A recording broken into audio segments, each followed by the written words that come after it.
who writes a novel about Shakespeare? You know, that's a ridiculous idea. Why would anyone do that?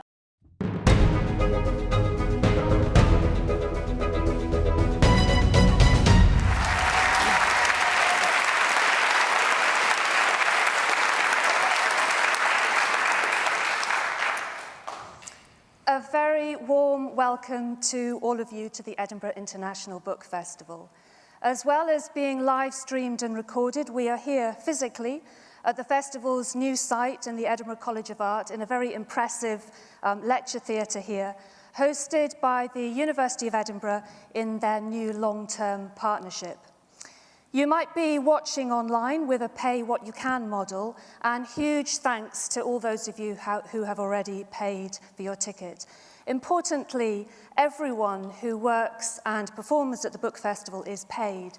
And if you do enjoy this event, I would encourage anyone who can to support that voluntarily with a voluntary but most welcome payment to keep live literature strong and accessible.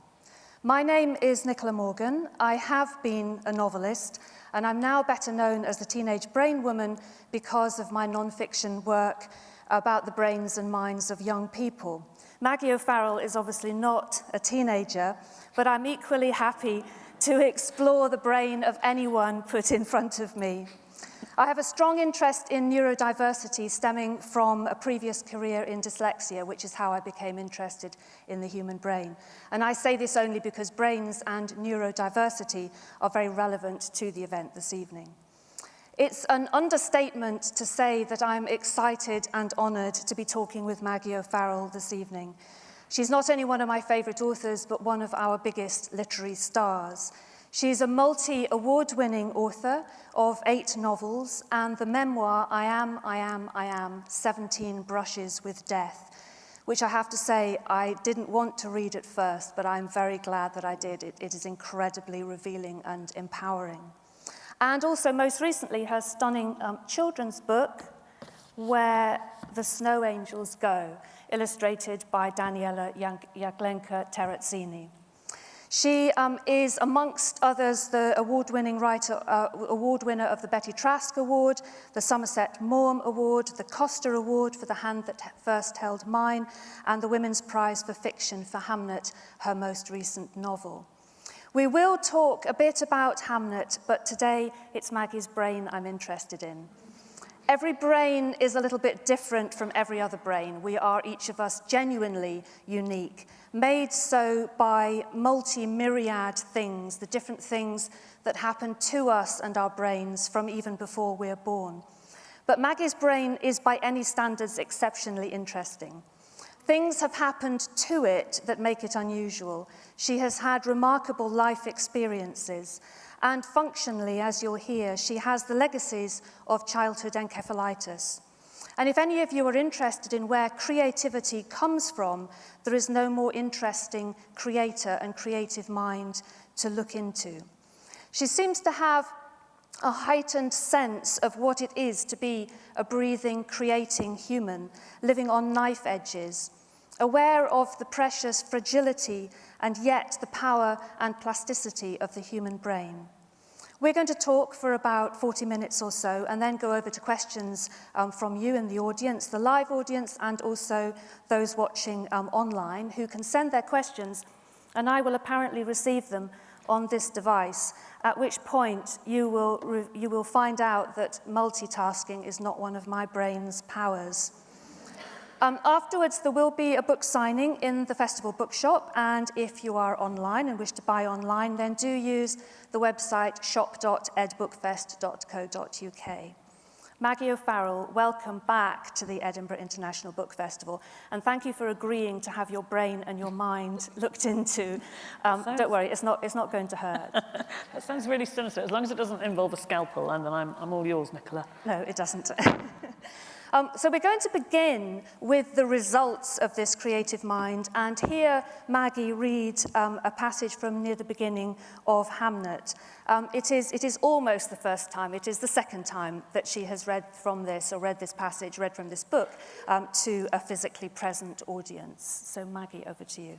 Thank you so much, Nicola, and it's so lovely to be here with you all. This is from the beginning of Hamnet. where Hamnet himself is running around the house where he lives, looking for somebody to help him because his twin sister, Judith, has fallen ill, and he has come across his grandfather. The room is filled with gloom, coverings pulled over most of the windows. His grandfather is standing with his back towards him in a crouched position, fumbling with something, papers, a cloth bag, counters of some sort. There is a pitcher on the table and a cup. His grandfather's hand meanders through these objects, his head bent, his breath coming in wheezing bursts. Hamnet gives a polite cough. His grandfather wheels around, his face wild, furious, his arm flailing through the air as if warding off an assailant. "Who's there?" he cries. "It's me, Hamnet." His grandfather sits down with a thud. "You scare the wits out of me, boy," he cries. "Whatever do you mean, creeping about like that?" "I'm sorry," Hamnet says. "I was calling and calling, but no one answered. Judith is unwell, and they've gone out." His grandfather speaks over him with a curt flick of his wrist. "What do you want with all those women, anyway?" He seizes the neck of the pitcher and aims it towards the cup. The liquid ale, Hamnet thinks, slops out precipitously, some into the cup and some onto the papers on the table, causing his grandfather to curse, then dab at them with his sleeve. For the first time, it occurs to Hamnet that his grandfather might be drunk. "Do you know where they've gone?" Hamnet asks. "Eh?" his grandfather says, still mopping at his papers. His anger at their spoiling seems to unsheath itself and stretch out from him like a rapier.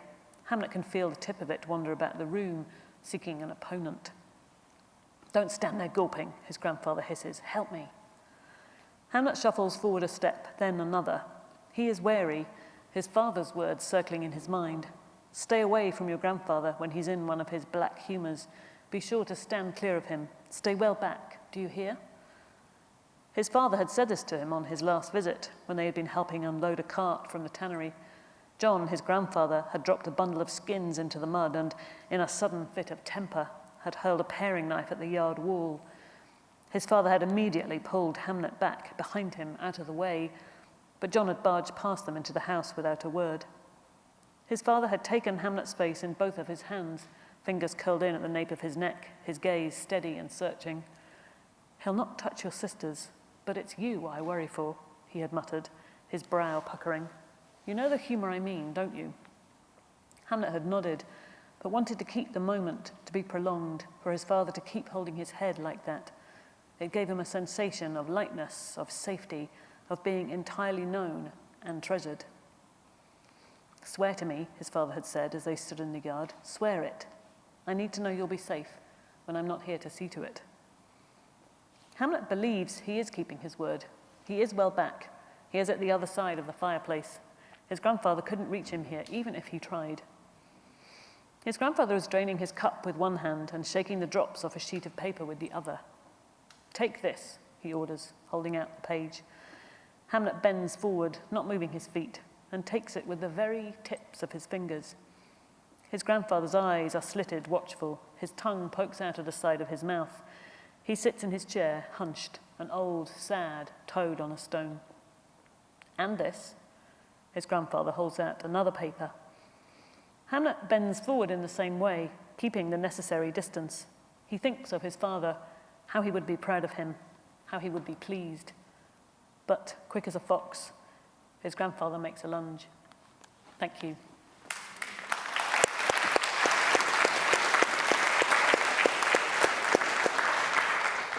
Thank you very much. There's nothing better than hearing the author read the words that you've been reading in your own head for so long. Hamnet is obviously, and anyone who has read it will know, it's a very intensely emotional novel. And it very much echoes the title of this talk, Love's Labour's Loss. But something struck me when I was reading it, because the novel before that you wrote was This Must Be the Place. And it is extremely different. It's witty and sardonic and felt to me like a book that you must have loved writing. Then you wrote your memoir, I Am, I Am, I Am. And then comes Hamnet, which seems like a book you must have cried while writing. It feels as though there's a lot of you in it, especially if you've read I Am, I Am, I Am, you will see that. And as though very often you are channeling both Hamnet and Agnes, his mother. So I'm wondering where psychologically and emotionally that came from, and what allowed you to be able to write that powerful novel which focuses on what you describe elsewhere as arguably the strongest human emotion of maternal devotion. I don't know, in a way it's hard. I'm probably the worst person to answer that question in a sense, because it's not something I ever examine, I suppose, where a book comes from. I mean, actually, I deliberately don't think about it. But I think you're right. I think all the books you write, and I don't know if you find this with your own books, every book you write is in a sense a reaction to its predecessor. I think with every book that I've ever written, I've learned a huge amount. There's been a big learning curve with each one. I think with every book you write, in a sense, you have to reinvent it all from scratch, don't you? I remember when I started writing my second novel, I was quite shocked because I thought, this is completely different from my first one. It's a bit like, I think, having a baby. I know when I had my first child, there's so much to learn, and you have the baby and you think, okay, I know about babies now. And then I had my second one, I thought, oh, but God, this is a completely different person. And I think books are like that. They are all different. They have different challenges and different joys. But I think what I can say, actually, is that I've wanted to write Hamnet for quite a long time. I first had the idea, I think it was 2011. In fact, I discovered this. I was looking through an old notebook recently, and it was dated 2011, and I suddenly saw this scroll that said, novel about Shakespeare's son, Hamnet, ?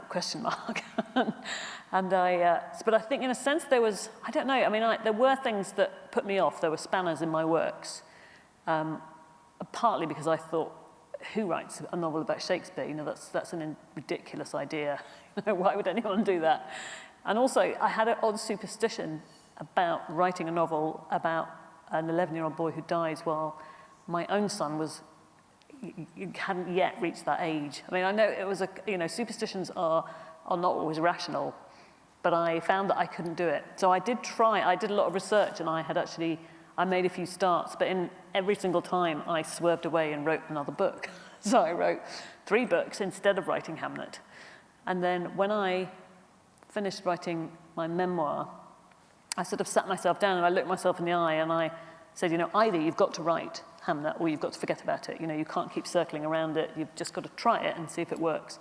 And somehow it was necessary for me to have written, I don't know, maybe it was necessary that I needed to write I am before I could do Hamnet. Maybe it needed to clear the way in a sense, or it gave me, who knows? I don't know. But again, I try not to think about it too carefully. It's a bit like looking at the sun. You've just got to, it's there, but you shouldn't look straight at it because it'll destroy something within you. So I try never to look directly at the reason why I write something. And there is this idea for writers and for readers that writing and reading can help us process really hard emotions and our biggest fears.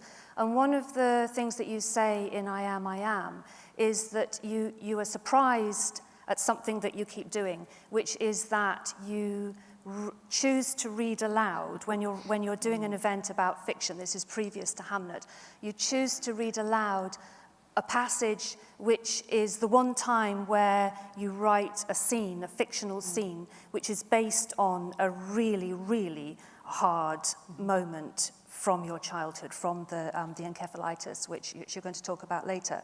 And in the idea of writing as therapy, one is encouraged to write what's troubling you in the third person, to make a kind of detachment from you, and that this is the idea that it helps by writing it in the third person.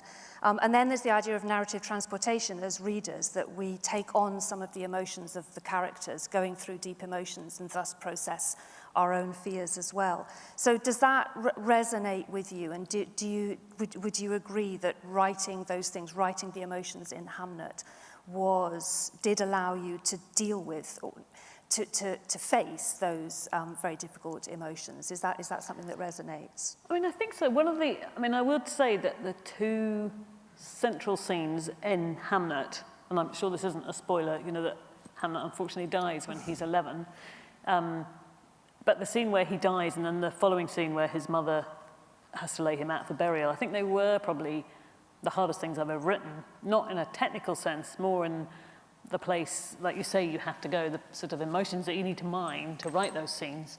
So they were really hard because it was horrific to imagine what that must have been like. But in a sense, I wanted it to be difficult, and I wanted it to be difficult to write, and I wanted it, in a sense, to be difficult to read, because the engine behind the book for me, or the purpose behind the book, was to dignify the short life of this boy, because I think he has been consigned to a literary footnote. I think he's never been given his significance. You know, so many biographers and scholars who are brilliant biographers and scholars, and I'm not criticizing them, but they consign him to this very minor. I mean, he's, you know, just say that the big, you know, 500-page biographies, Hamlet's lucky if he gets 2 mentions, you know, to mention he was born and they mention he died, and his death is always wrapped up in statistics about child mortality in Elizabethan age. And I've seen very respected biographers saying things like, well, you know, it's impossible to know whether or not Shakespeare was thinking about his son when he called his play Hamlet, to which I just want to shake the book and say, are you serious? You know, it's the same name. What person would take the name of their you know, dead son just casually and think, oh, well, I'll just give it to this play because I can't think of any other name? You know, I mean, it's madness, isn't it? We all know that. So I've always felt that Hamlet isn't well known enough, and not enough people know about him. So I wanted his death to feel upsetting and significant, because I think it was. You know, I refuse to believe that at any point in history, anywhere in the world, it's anything less than catastrophic to lose your son at the age of 11. How could it not be? And you talk about how your daughter read a bit of it and said, this book is too sad, can you write me a happy one? Yes. And so here comes Where Snow Angels Go, which isn't exactly happy, but it seems to be doing what I'm suggesting writing and reading can do, which is to allow you to face difficult things, and it seems to give some kind of talisman. Yeah, I wanted to write Snow Angel, and Snow Angel, it was a story that I made up for my own children. Because one of my children has quite a challenging medical condition. And so I wanted, you know, and I've always felt there's a certain, I think what interested me is that, you know, picture books for very young children grapple with incredibly dark and difficult things. I mean, you know, you read something like John Classon, I Want My Hat Back, where the protagonist eats his antagonist, you know, and things like, you know, Beatrix Potter. I mean, that's terrifying, properly terrifying Beatrix Potter, you know, Mr. Todd and his sack full of baby rabbits, you know. But then what seems strange to me is when children start, at the point at which children start reading on their own, around, you know, 7 or 8 or maybe older, you know, there's a kind of huge falling off, and you get into this kind of a big zone. There's a lot of unicorns and puppies, which is fine. Obviously, you don't want your child to go off and read terrifying things about murderers. But at the same time, I do think children need something. You know, they need to be able to process and hear narratives about dark times, because as we all know very well, that dark times do happen, you know, and we all have to grapple with them. So I wanted to write Snow Angels to give children something, a sort of talisman, like you say, I suppose, a way of dealing with difficult times in your life. So the Snow Angel is he's a kind of guardian angel that appears in a little girl's room when she's ill. So there are similarities. But I think, you know, in a sense, it was such a joy for me, because I'd written, you know, several novels, and then I wrote non-fiction, which I discovered was so hard. You know, the truth is really difficult. Fiction is so much easier. In a way, really, well, we'll have to agree to differ. But in a sense, you know, it was such a joy returning to the fictional form, because I think what I love about fiction, this goes back to what you were saying about me reading a passage about probably one of the most difficult moments in my life, which was when I was ill in hospital, when I was 8 years old. I didn't realize I was dying until I heard a nurse outside the door saying to somebody else, there's a little girl in that room who's dying. And at the point, when I heard it, I thought, oh, that's really awful, that poor little girl. And then I realized that she was talking about me. So years ago, I wrote a book called The Distance Between Us, and I wrote that scene as it happened to another little girl. But as I was saying, I used to read it in public when I did events for that book, which when I look at it now, I think, what on earth was I thinking? You know, why did I choose to do it? But in a way, what I really like about writing fiction is that, in a sense, fiction, the sort of mask of fiction, enables you to hide in plain sight.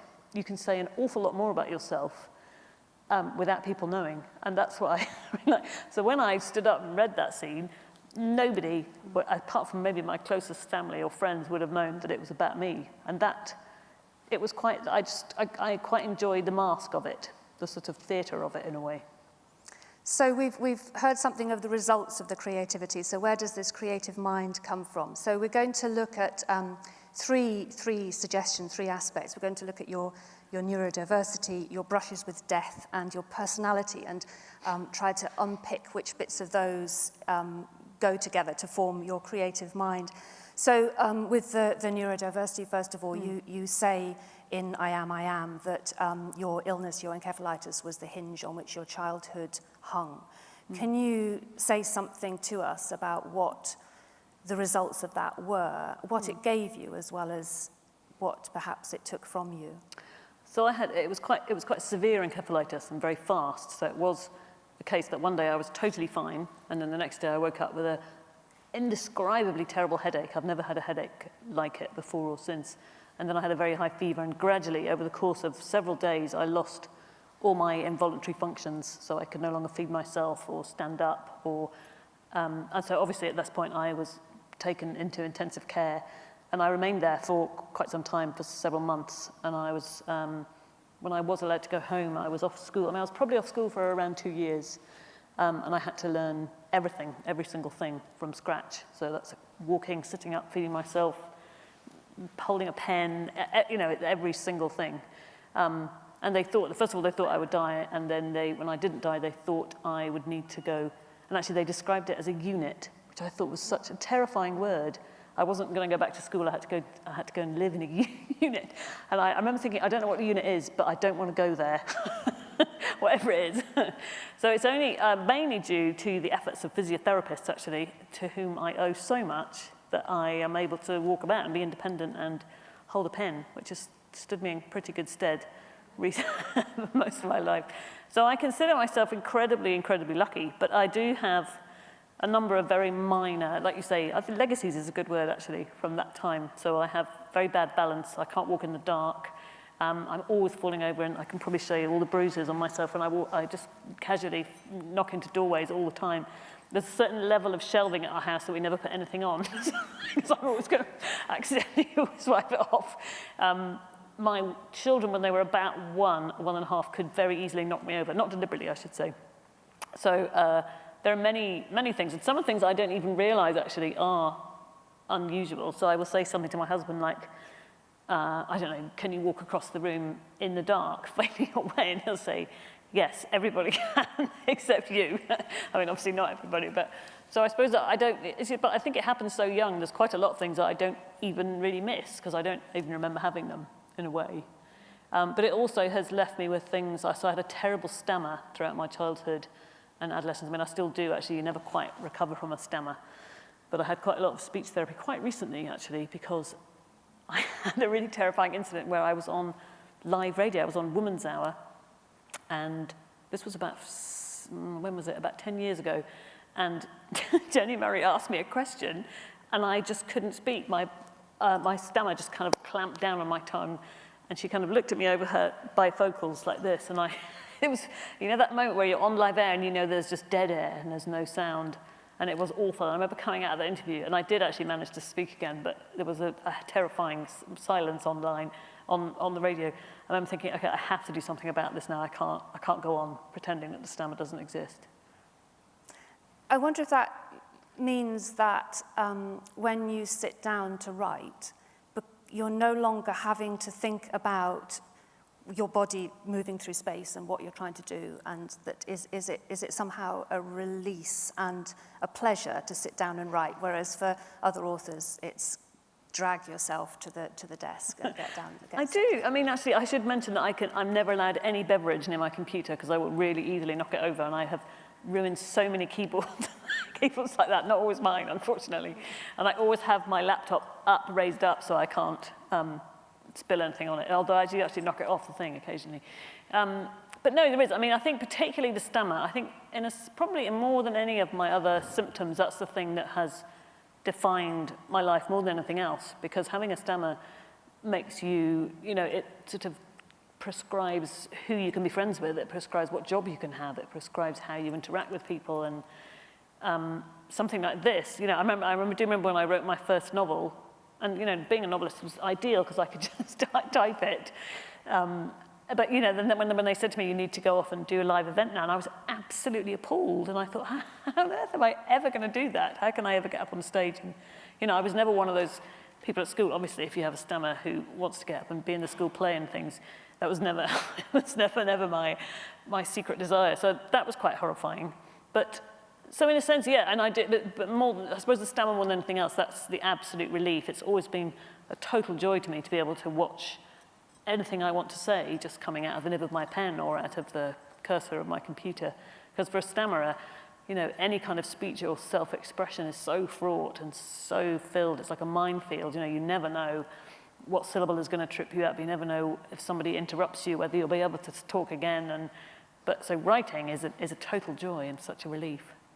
And remarkably, your encephalitis wasn't your only brush with death. And so you've written about 17 brushes with death. And you say, understandably, that our brushes with death, and you suggest that we all have them, alter us. And I wonder if we could have a show of hands in the audience. How many of you feel aware of having had a brush with death?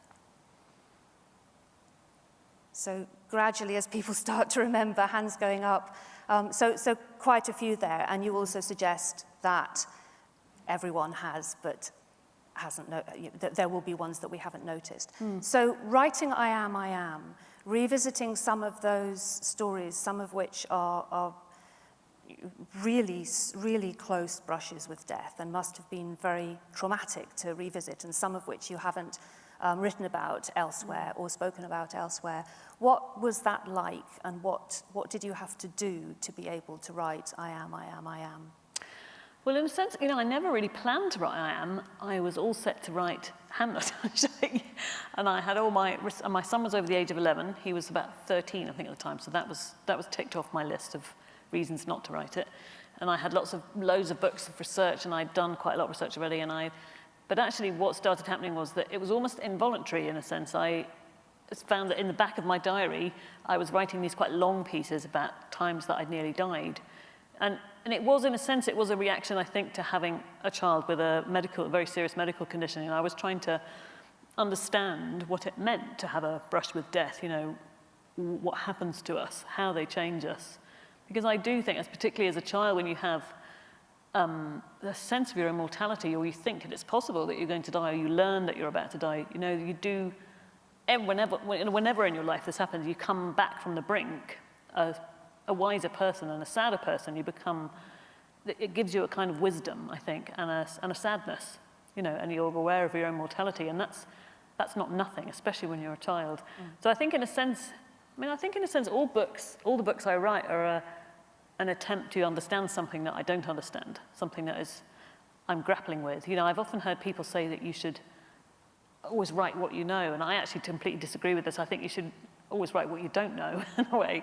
You know, in a sense, for me, writing books is an exercise in trying to understand something. So that's what I was trying to understand with I Am, is what near-death experiences do to us, what they mean to us, and how they take up residence inside us, and what they teach us. It seems as though even without the experiences that you've had, the near-death experiences, including the encephalitis, you had a personality which you describe as being evident before your encephalitis, which was going to lead you towards a creative life.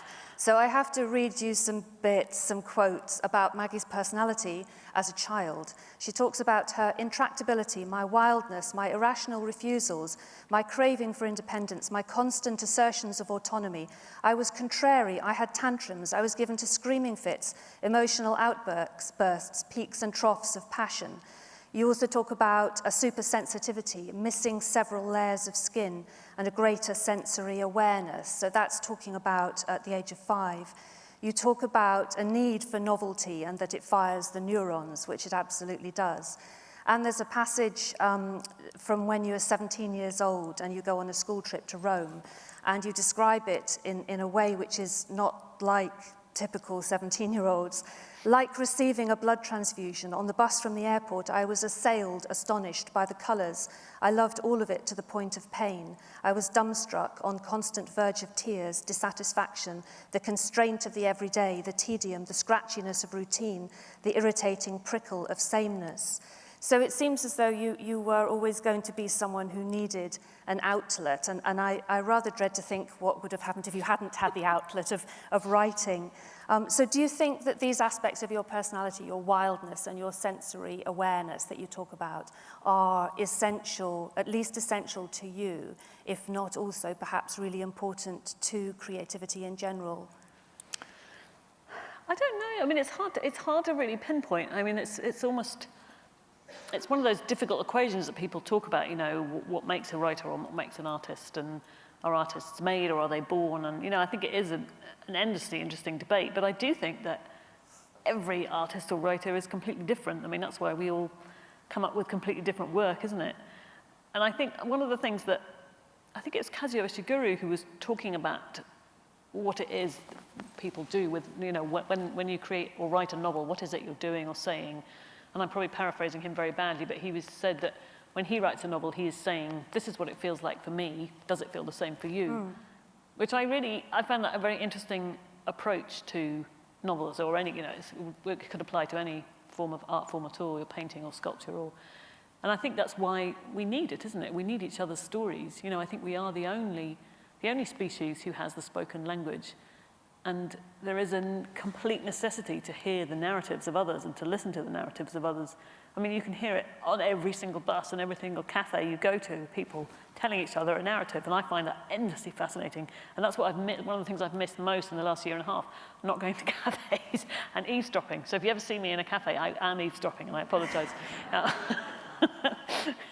You know, we crave it, we need it. Even as tiny babies, you can see them wanting a story, wanting you to talk to them, wanting you to communicate. But it is that awareness of the unusual that you need in order to write it down. And maybe as children we have it, and then at some point during later childhood or adolescence or young adulthood, maybe that is squashed out of us by the need to conform and the need to do things. But you, as a creative person, you need to keep that sense of, this is something interesting I'm seeing, and this is an interesting take on it, and now I'm going to write about it. Perhaps. I mean, I've never been someone interested in conforming, actually, quite the opposite. No. So maybe that's why. But I think it's also to do with the curiosity, I think. Yeah. That I think if you want to write or you want to make any form of art, you have to be curious about other people. And that's one of the things that bonds us to the world, isn't it? Curiosity about how other people's experiences are, or how other people tick, or what their brains do, or how they see the world. Yeah. That's what people fascinate me. They always have. So I think we're building a picture of how your illness and your experiences and your personality shape you as a creative person. But there's one more bit that I was fascinated about, because it comes up so often in I Am, and that is to do with your reactions to fear. And I'm just going to read a bit, a paragraph written by you about the damage that can happen after encephalitis. So the damage to neurons, axons, dendrites, and synapses in the cerebellum results in disorders of fine and gross movement, motor learning, eye movements, balance, posture, speaking reflexes, and inability to judge distances and to know when to stop. Long-term effects of cerebellar damage may also include oversensitivity, impulsiveness, irritability, ruminative and obsessive behaviors, deregulated responses to fear, sensory deficits or acuities, disinhibition, dysphoria, a profound state of unease or dissatisfaction, sleep disturbances, migraines, visuospatial disorganization, tactile defensiveness, sensory overload, and illogical thought. I don't think you're suggesting that you suffer from all of those, but there's one that... I am. You are, okay. But there's one that crops up so often in I Am, and it's the deregulated reactions to fear. So in the scanner, when you are ill, aged 8, even though you're not in danger of your life at that moment, you absolutely panic, and I don't blame you for that at all, because how it happened sounded very terrifying. But there is a real sense of what anybody else might describe as fear. But the other times when you actually have near-death experiences, and where I think I would be absolutely panicking, on the plane, for example, tumbling to the earth with people flying around it, numbed resignation, In Chile, with a machete to your throat, I feel strangely removed. And after that, later, something has caught up with me now. The fear that beside the lake had held itself in check has invaded my body. So there is what feels to me an unusual response to fear, that at the time it's somehow different or subdued. Do you sense that in yourself? Because you relate that quite often. It's funny, I'd never thought of it like that. I suppose, I mean, you know, I am a terribly jumpy person. If the doorbell rings, I jump out of my skin and I often scream, which makes my kids, it entertains my kids in the end. So I'm terribly jumpy. If somebody comes up behind me, I'm not expecting it, I can almost fall over. My husband has actually learned to stand behind me and almost catch me before I fall over. So I think there are tiny things that make me, I sort of excessively alarmed by, and then other things that I'm not. I am, I think anyway, able to stay quite calm and level-headed when something really frightening is happening. But I don't know why that would be. Do you think that's to do with the realignment of my brain to my illness, or do you think that's just who I am? I don't know, you're the expert. Well, it isn't, I mean, there's a lot we don't know about the cerebellum, but your illness will have affected or could have affected not just the cerebellum. So it's entirely possible it's equally possible that it is from your illness, or that it's just your personality, just a rather different approach to fear. So there's a theory of the neuroscience of creativity of 3 super factors. So plasticity, not in the sense of brain plasticity, but in the sense of being open to new experiences and seeking sensation, seeking new experiences. So plasticity, divergence, which is non-conformity and impulsivity, and then convergence, the ability to conform and to have the skills and discipline actually to get the art down and to think about an audience as well. So I think we've found the plasticity and the divergence. So what about the convergence? What are you like in sitting down to write, to create, and throughout lockdown with 5 of you in the house, how has that been affected? Well, I never have to discipline myself, because some people say to you, if to write a book, you must be so disciplined. So I always have to say, not at all. I have to be really disciplined to, I don't know, do my tax return and clean the kitchen, do the hoovering, that kind of thing. I hate stuff like that, and I will put it off endlessly, and then I really have to force myself. But I never have to be disciplined to write. You know, and I think probably because, you know, I've got kids in the house, and that's been quite, as you say, quite busy for the last year and a half. It's been busy for the last 18 years, actually. But in a sense, you know, I think I find the kind of domestic life and creative life very compatible. You know, I am aware that there's quite a strong school of thought out there saying that you can't have children and write books, which is obviously nonsense. We all know it's nonsense. But I find it very compatible. You know, and I think what I've had to learn, certainly, maybe this is related to the plasticity, is to be able, in order to write books and have a family life like this, which is a very busy family life especially in the last year and a half, is you have to be able to switch very quickly from your domestic life to your creative life. You can't faff around, you can't sharpen your pencils and rearrange your desk. You've got to just get to it. So I think you've got to be able to find the shortest distance you possibly can between, you know, doing the washing up and talking to your kids and getting the maths homework done and being able to sit down and write. You've got to be able to switch quickly, and only in that very short space or short distance can you concentrate and write books. And possibly the less time you have, the better you are at concentrating in it. I certainly found that when my children were small and I had a lot less time. Yeah. I got a lot more done in that little time. And I do think having children, or whatever it is, your other busy life, having a full-time job or whatever, is very good. It acts as quite an interesting filtration system, or in a sort of system of editing, in a sense that if you are kept from your desk, you are thinking, there's always an engine at the back of your mind running with your book, and you are thinking about what might work and what might not work. And I certainly cut a lot less from my books than I used to before I had children, when I had all day, which I could faff about and fill my pens with ink and you know, realign everything, sort out my drawers. You know, I think being kept away from your work is good for you. Yeah. Not always, some of the time. I'm going to go over to the audiences now. I'm sure you're burning with some questions. And if I spot a hand going up, I'll identify you. And then while we're waiting for the microphone to go to you, I will attempt to operate this. There are already some questions from the lovely online audience. So let me just, is there anyone in the physical audience who would like to ask a question in a moment? Not yet. So I'll pick one of these. Maggie, what cafes do you tend to frequent? just so that depending on my mood, I can either avoid them or gravitate towards them. If you've got a really good story to tell. Well, I used to really like, there's this cafe in Bruntsfield called Falco, which I loved, and I actually wrote the whole of This Must Be the Place in it, and quite a lot of I Am, but that closed, which is really heartbreaking. It's very hard to find a cafe without music. So usually I'd say around this area, Bruntsfield, Marsmont, any cafe without music, and I could be found there. But if you've got a good story to tell, please come and tell me. I'm keeping one eye, there's a question on the second row from the front. While we're waiting for the microphone to get to you,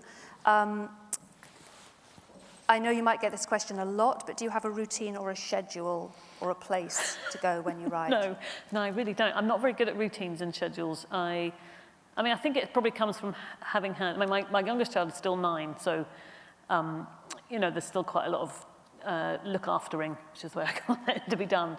But I don't really, I mean, I think it goes back to what I was saying about finding that short distance between your everyday life and your creative life. So I have just learned to write anywhere and in any time or any time slot I can, so I can sometimes be writing, that's when I'm waiting outside the school. I have actually once or twice, not often, written as I pushed along a buggy, and I had a notebook balanced on the hood of the buggy while I was writing. I didn't often do that, to be fair, but I have been known to do that. That is extremely impressive. Not something It was I very can illegible. imagine myself I do remember doing afterwards I didn't have a huge amount of success in deciphering what it is I had written, but it seemed important at the time. I'm sure if it was important enough, you would have remembered it, as my mother would have said. So let's take the second question in the second row. Thank you. Thanks, Maggie. That's been really interesting listening to you and all the more personal information about yourself. I wanted to almost challenge a comment that was made about, thank goodness you became a creative writer, because what else could you do as with your wild personality you were describing, and obviously the legacy of your encephalitis. What do you think you would do if you weren't writing? And I think this is actually something that's quite poignant for people who are getting COVID and suffering ongoing symptoms, and some of them cognitive, and are perhaps struggling to do some of the things that they used to take for granted. Mm-hmm. I have no idea what I would have done instead. I mean, I was working as a journalist at the time. At the time I started writing my first novel, and before that I had worked in arts administration. I think it would have been something to do with books or writing or something like that, and that's what I was doing before. And I do think, I hear what you're saying about convalescence. I think convalescence it's so difficult and it's so hard and it's an enormous uphill struggle, and my heart goes out. You know, I have 2 very close friends who are suffering from long COVID, and it's just unbearable. I don't know how they're coming through it, and they're so strong, and so, you know, you need such enormous resources and resilience to come through that. So my heart goes out to anyone who's undergoing any kind of convalescence, because it's really, really hard. It's a very hard hill to climb.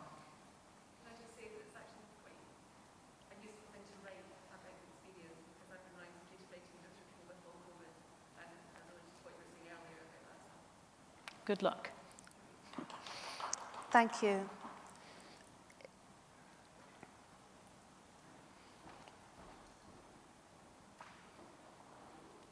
It's wonderful to hear you speak about your neurodiversity and all the things that come along with it, because as somebody that's lived with a disability all my life caused by things that happened at birth, and even in 2021, we still encounter so much prejudice. So to have somebody of your stature speaking so openly about it is really helpful because it gives those of us hope who are still trying to get ourselves established, because, as I always say to people, you've got to fight all the harder to get to where you want to be, because people see the disability first in my case, because you can't hide a wheelchair.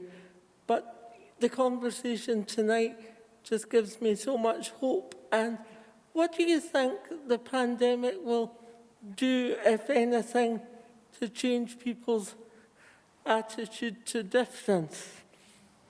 It's a great question. It's a very good question, thank you.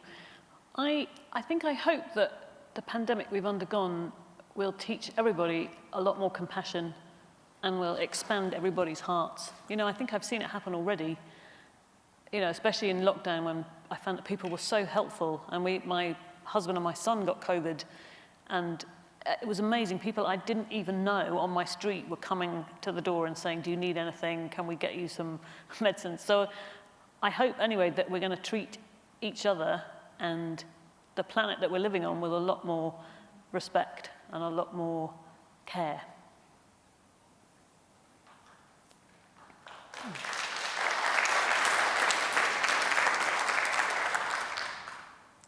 Is there anyone else in the in-person audience? So in the middle of the left-hand row, and while we're waiting for the microphone to get to you, there are two short questions, not necessarily short answers, but short questions on Hamnet.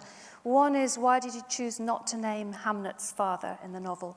And the other is, how did you find Agnes's voice? And the first answer might be shorter than the second. Well, to me, Hamnet, the novel, one of the things it's about names. You know, it's about the labels that they are put on us, and it's our relationship to our names and how they can become detached from the person.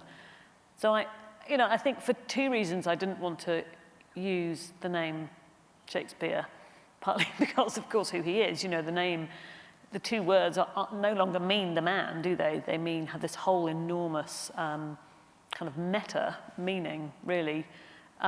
And it sort of represents his work, or it represents a certain way of talking or a certain type of language, or, you know, it's enormous, the meaning it has. And so I wanted to ask readers to forget everything they think they know about the man and to open themselves up to this new interpretation, a new person. Because in a sense I wanted, you know, the novel begins when he's 18, and it's Shakespeare before he was Shakespeare, in a sense. You know, I wanted people to see him as a human being.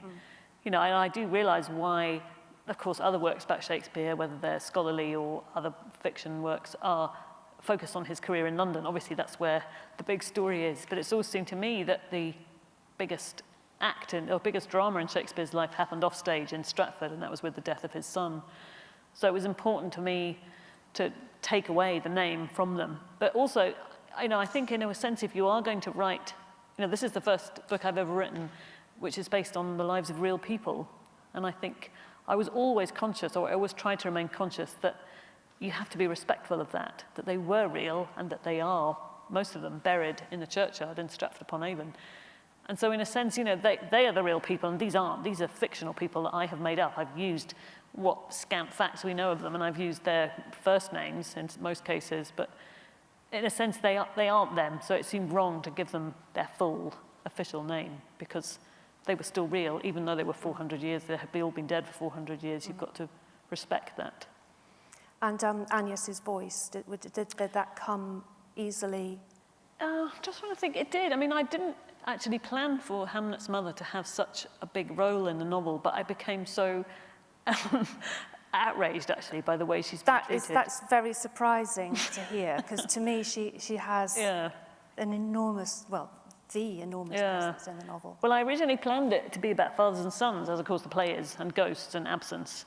But I became so sidetracked, in a sense, by how badly she has been treated, the woman who Shakespeare married, how she's been vilified and criticised, and we're only ever taught one narrative about her, which is that she was this older, strumpet peasant woman who lured this boy genius into marriage, that he regretted it, that he hated her, that he had to run away to London to get away from her. It's all absolute nonsense. I've never been able to find a single shred of evidence to support any of that.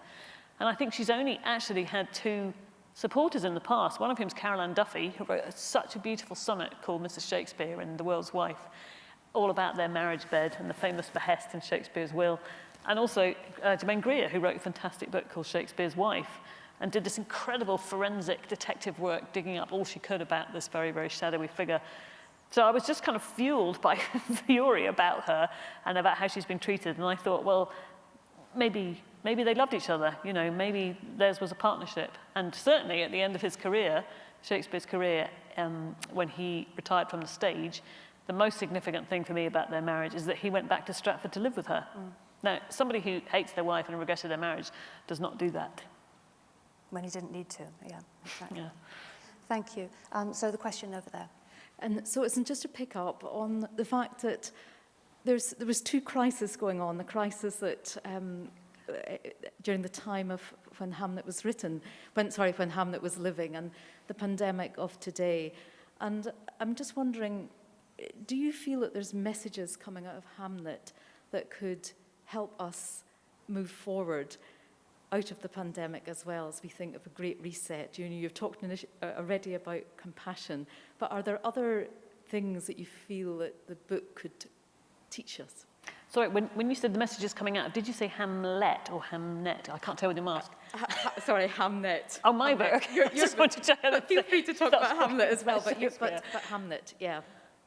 I mean, I suppose the only thing that I would say with the echoes between Shakespeare's time and our, the pandemic that we've been through, is that it was extraordinary researching what they went through, you know, and the unbelievable numbers of people who died in the pandemics of the Black Death alone. I mean, there were other types of pandemic, but in the 14th century, there was a huge pandemic of the Black Death, and a quarter of the world's population were killed, and that's just Europe and Asia. It doesn't include the Americas, of course.